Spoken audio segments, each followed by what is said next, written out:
Substitution method के बारे में सीखा था। आज उसी मेथड को यूज करके हमें पूरी एक्सरसाइज 3.3 करनी है। ठीक है, हमने लास्ट लेक्चर में उसके बारे में देखा था, तो आज मैं ज़्यादा डिस्कस ना करते हुए सीधा सम्स पे आ जाता हूँ और साथ में बता भी दूंगा। तो जिन बच्चों ने वो वीडियो नहीं देखा या जिनको नहीं पता उनको पता भी लग जाएगा भाई कैसे करते हैं। ठीक है, मैं आपके एक्सरसाइज 3.3 का क्वेश्चन 1 का 5th नंबर कर रहा हूँ। एक्सरसाइज 3.3 क्वेश्चन 1 का 5th नंबर। क्वेश्चन क्या दिया हुआ है? √2x + √3y, √2x + √3y = 0। और दूसरा इक्वेशन दिया हुआ है √3x - √8y = 0, -√8y 0। ठीक, अब सब आपको कंपल्सरी बोला हुआ है कि सब्स्टिट्यूशन मेथड से इसको सॉल्व करो। Solve the equations using substitution method. Substitution method क्या होता है बेटा? किसी भी एक में से x या तो y की वैल्यू निकालो, उसको दूसरे में रख दो, वहां से आपको x या y की वैल्यू मिलेगी, पर्टिकुलर परफेक्ट वैल्यू। ठीक है, चलो देखते हैं कैसे। मैं इसको इक्वेशन 1 दे देता हूं, इसको इक्वेशन 2 बोल देता हूं। फ्रॉम इक्वेशन 2 इसका यूज कर रहा हूं, √3x - √8y = 0। बच्चा मैं यहां से x की वैल्यू निकाल रहा हूं y के टर्म्स में। √3x इसको वहां लेके जा रहा हूं, तो ये प्लस हो जाएगा √8y। अच्छा बच्चा लोग, 8 का स्क्वायर रूट क्या होता है? बच्चा अगर मैं 8 का एलसीएम करूं 3 बार 2 आएगा। इसका मतलब क्या मैं √8 की जगह पे 2√2 लिख सकता हूं? देखो दो जोड़ी बन गए, तो इन दोनों के बदले बाहर और ये वाला 2 अंदर है। ठीक है बेटा, अपने आप को साइन करो। अब यहां से x की वैल्यू निकाले तो क्या हो जाएगा? ये √3 नीचे चला जाएगा, 2√2 बाय √3। इसको मैं दे देता हूं नंबर 3। और बच्चे देखो, हमने x की वैल्यू y के टर्म्स में निकाली। मैंने वही कहा था, किसी एक की वैल्यू दूसरे के टर्म्स में निकाल के अब इसको पहले वाले में रख दो। हमने इसमें से निकाला ना, तो इसमें नहीं रखना है, दूसरे में रखना है। Putting x = 2√2y /√3 in 1। सो भाई इक्वेशन 1 लिखते हैं। इक्वेशन 1 क्या है? √2x + √3y = 0। x के बदले ये वैल्यू यहां रख दो, x की जगह पे रखना है, बाकी सब एज इट इज, बाकी किसी को चेंज नहीं करना है। तो x की जगह पे 2√2y /√3 + √3y = 0। ठीक है, अब जो होता है करते जाओ, जो हो रहा है करते जाओ, कोई रूट की टेंशन मत लो। भाई ये √2 मल्टीप्लाई हो रहा है, √2 क्या हो जाएगा? 2। देखो 2√2 * √2, तो √2 क्या हो जाएगा? 2, ये वाला 2 और इसके बदले 2, तो 2 2 4, 4y /√3 + √3y = 0। इसका एलसीएम लेता हूं, क्रॉस मल्टीप्लाई, इसको यहां मल्टीप्लाई करूंगा तो √3 * √3 3 हो जाएगा। सो ये 4y + 3y /√3 = 0। अब अच्छा इसको मैं यहां लेके चला जाता हूं, तो 0 के साथ कुछ भी मल्टीप्लाई आंसर क्या होता है? 0 रहता है, तो भाई वो हो गया 0। इसको मैंने यहां मल्टीप्लाई कर दिया। अब 4 + 3 7y = 0, y = 0/7, तो y की वैल्यू क्या आ गई? 0। देखो y की वैल्यू आपको 0 मिल गई यहां पे, समझ आ रहा है?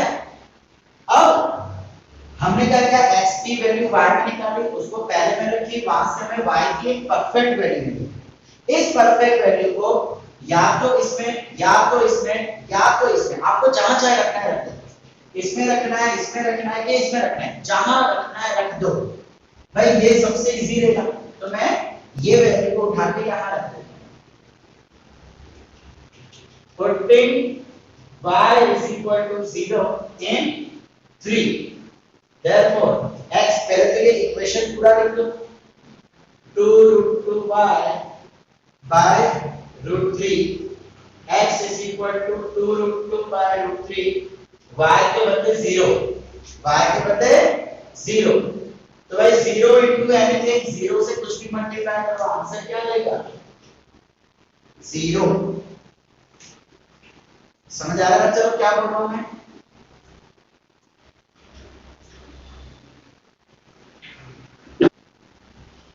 तो स्टूडेंट्स चले 6 नंबर भी देख लेते हैं 5th और 6th थोड़े से अलग थे इसलिए हमने के बाकी मेथड से थोड़ा सा एक्स्ट्रा चीज थी तो भाई क्या दिया हुआ है 3/2x minus 5/3y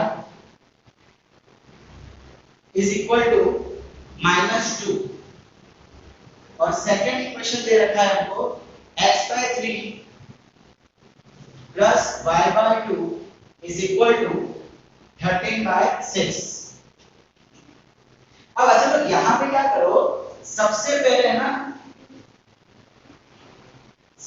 आप यहाँ पे एलसीएम ले लो देखो ये जो डिनोमिनेटर में जो नंबर है बहुत डरावने होते हैं तो उसको हम हटा देते हैं तो भाई मैं एलसीएम लूंगा तो 2 3 6 होगा मतलब इसको यहां मल्टीप्लाई इसको यहां मल्टीप्लाई यहाँ पे 3 3 यहाँ पे 2 2 so 3 3s are 9x 5 2s are 10y upon 2 3s are 6 is equal to -2 इसको मैं बाद में लिख लेता हूं इसको यहां ले जाते हैं so 9x minus 10y is equal to -12 ये आ गई मेरी पहली इक्वेशन मतलब मैंने उसको एकदम सिंपल में लिख दिया पहले क्या था ऊपर नीचे था ना बहुत डरावना दिख रहा था तो मैंने उसको एकदम सिंपल कर दिया second equation x/3 plus y/2 is equal to 13/6 वापस एलसीएम इधर 2 2 मल्टीप्लाई इधर 3 3 तो ये हो जाएगा 2x इधर 3y upon 6 is equal to 13/6 ये डिवाइड में है वहां जाएगा तो मल्टीप्लाई हो जाएगा तो 6 6 कर क्या बचेगा 2x 3y is equal to 13 ये आ गया हमारा सेकंड इक्वेशन भाई ये इक्वेशन मिल गई फर्स्ट ऐसे कहना तो पिक्चर ओवर अब जो पहले करते थे वही करो मैं क्या करता हूं इसको वहां लेके चले जाता हूं ये जो 3y है ना उसको वहां लेके चले जाता हूं सो 13 - 3y फिर ये 2 मल्टीप्लाई में इसको डिवाइड में ले जाता हूं x is equal to 13 - 3y divided by 2 तो बच्चा देखो मैंने यहाँ पे x की वैल्यू y के टर्म्स में निकाली इसको मैं बोल देता हूं number 3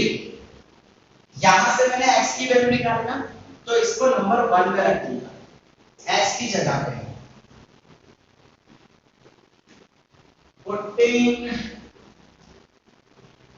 putting equation 3 in equation 1 equation 3 को इक्वेशन 1 में ऐसा हम लिख सकते हैं 9x minus 10y is equal to -12 x के बदले ये रख दो 13 minus 3y divided by 2 minus 10y is equal to -12 इसको आराम से सिंपलीफाई करो कोई टेंशन कोई उतावली करने की जरूरत नहीं तो भाई पहले 13 into 9 ये हो गया 27 117 minus 27 by upon 2 minus 10 by बच्चा मैंने 9 को इन दोनों से मल्टीप्लाई कर दिया is equal to -12 अब ये नीचे 2 है इधर कुछ भी नहीं है तो एलसीएम लेना पड़ेगा तो मैं इसको मल्टीप्लाई कर लेता हूं 117 minus 27 ये सही कह रहा 27 ठीक है ये हो जाएगा 10 2 सा -20y अपॉन 2 -12 ठीक है ये 27y है अब देखो ये भी y like term minus minus plus तो ये 117 27 प्लस 20 47 बढ़ेगी साइन और ये 2 को हम यहां पे ले आते हैं डिवाइड का मल्टीप्लाई, तो 12 2 जा 24। अब इसको भी उठा के वहां ले जाते हैं, इसको उठा के यहां ले जाते हैं, सो -47 ये as it is, -24 as it is, -117 plus का वहां जाके हो जाएगा minus, minus minus plus, 7 + 4 11, 3 + 4 1 4 and 1, -141 -47 दोनों जगह से माइनस माइनस कट। तो भाई अब ये 47 y है, 47 को नीचे ले आओ, तो y = 141 डिवाइड बाय 47। भाई 47 के टेबल में 141 आता है 3 जा, भाई देखो 47 3 जा, ये 21, 12 + 2 14, तो ये क्या हो जाएगा कट के 3, तो बच्चा लोग y की वैल्यू आ गई यहाँ पे 3। टिपिकल था, लेकिन देखो फाइनली आंसर कितना मस्त आ गया, y = 3। अब इसको उठा के मैं यहाँ पे रख लेता हूँ, y मिल गया, x ढूंढना है, putting y = 3 in equation 3, x = 13 - 3y divided by 2, 13 - 3 y कितना है 3/2, 13 - 3 कितना 9/2, 13 - 9 कितना होता है 4/2, सो x की वैल्यू आ गई 2। बस मुझे x और y की वैल्यू ही ढूंढनी है। सॉल्व द इक्वेशन का मतलब होता है वेरिएबल की वैल्यू ढूंढना, तो x या y जो भी हमारे पास है उसकी वैल्यू ढूंढनी और हमने ढूंढ ली। ठीक है बच्चा लोग, तो बच्चा लोग जैसे कि मैंने पहले कहा, अब जो आपके आगे जो 3.3 में क्या है, कुछ न्यूमेरिकल्स है, वर्ड प्रॉब्लम है, उससे आपको इक्वेशन बनाना है। तो हम एक काम करते हैं, हम आपके एक्सरसाइज 3.3 का क्वेश्चन नंबर 3 का 4th नंबर करते हैं, टैक्सी वाला। ठीक है, इक्वेशन बनानी है और सब्स्टिट्यूशन मेथड जो अभी किया ना वैसे सॉल्व करना है। तो हम क्या करेंगे, देखो सबसे मेन काम होता है इक्वेशन बनाना, उसके बाद तो बहुत आसान है, तो इक्वेशन बनाने तक मैं आपकी मदद करूंगा। The taxi charges in a city consist of a fixed charge together with the charge for a distance covered। वो क्या बोल रहा है कि उसका टोटल चार्ज, देखो जनरली टैक्सी वगैरह में क्या होता है, पहले किलोमीटर का इतना चार्ज, बाद का इतना चार्ज, तो इसमें सब मिला के एक ही चार्ज बोला हुआ है, फिक्स बोला हुआ है। For a distance of 10 kilometre the charge paid is 105, 10 kilometre के लिए 105 रुपए लिए गए हैं। For a journey of 15 kilometre the charge paid was 100, 15 kilometre के लिए कितने 155 रुपीस दिए गए हैं। What are the fixed charges per kilometre, भाई 1 किलोमीटर के कितने चार्ज हैं। How much does a person have to pay for traveling a distance of 25 kilometre, भाई एक बार हमको ये पता चल गया कि 1 किलोमीटर के कितने चार्ज हैं, तो 25 किलोमीटर के टोटल चार्ज से बोल सकते हैं।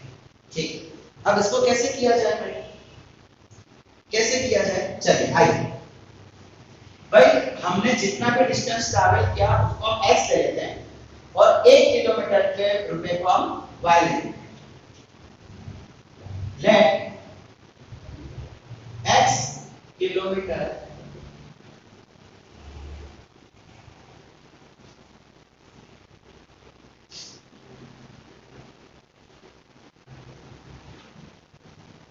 देखो बच्चा, तो आपको क्वेश्चन में ऐसा कहा जा रहा है कि एक टैक्सी का एक फिक्स चार्ज है कि भाई अगर आप टैक्सी में बैठे हो तो इतने पैसे देने पड़ेंगे, और उसके बाद पर किलोमीटर के हिसाब से भी कुछ चार्ज है। ठीक है, तो देखिए मैं लिखता हूं x बीटा, x को फिक्स ले लेना, ये x rupees beta fix charge, कि भाई अगर आप गाड़ी में टैक्सी में बैठे हो तो आपको फिक्स चार्ज x रुपीस तो देना ही पड़ेगा। And let y rupees be the charge पर किलोमीटर। अब भाई गाड़ी में बैठने के बाद आपने x रुपए दे दिया, उसके बाद आप जितना किलोमीटर चलेंगे उसके हिसाब से y रुपीस 1 किलोमीटर के देने पड़ेंगे। ठीक है। पहला स्टेटमेंट क्या बोला हुआ है कि जब 10 किलोमीटर चले तो 105 रुपए दिए। वो स्टेटमेंट आपको यहाँ पे लिख लेना है। फॉर 10 किलोमीटर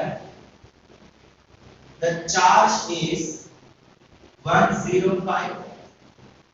अच्छा बच्चों, हमने 1 किलोमीटर के 5 रुपीस लिए और हम कितने किलोमीटर चले?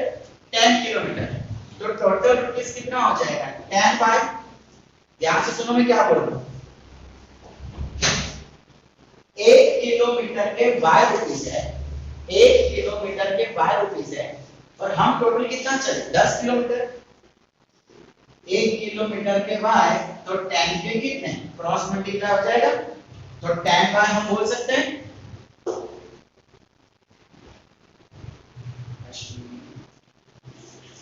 अच्छा, अब ये तो हुआ टैक्सी का भाड़ा।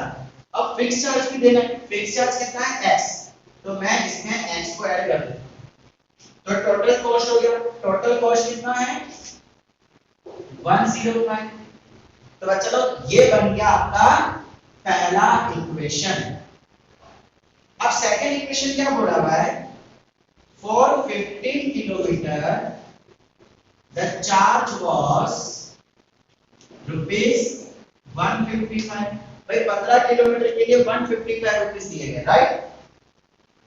1 किलोमीटर के 5 रुपीस, तो टोटल किलोमीटर कितने हो? टोटल किलोमीटर कितने रुपीस हो जाएंगे? 15 बाय 1 किलोमीटर के y पैसे हैं तो 15 किलोमीटर के कितने क्रॉस मल्टीप्लाई, तो 15 बाय हो जाएंगे। इसमें भी फिक्स चार्ज को ऐड करना है। भाई फिक्स चार्ज तो गाड़ी में बैठते देना ही देना, तो x को तो हमेशा ऐड करना ही पड़ेगा।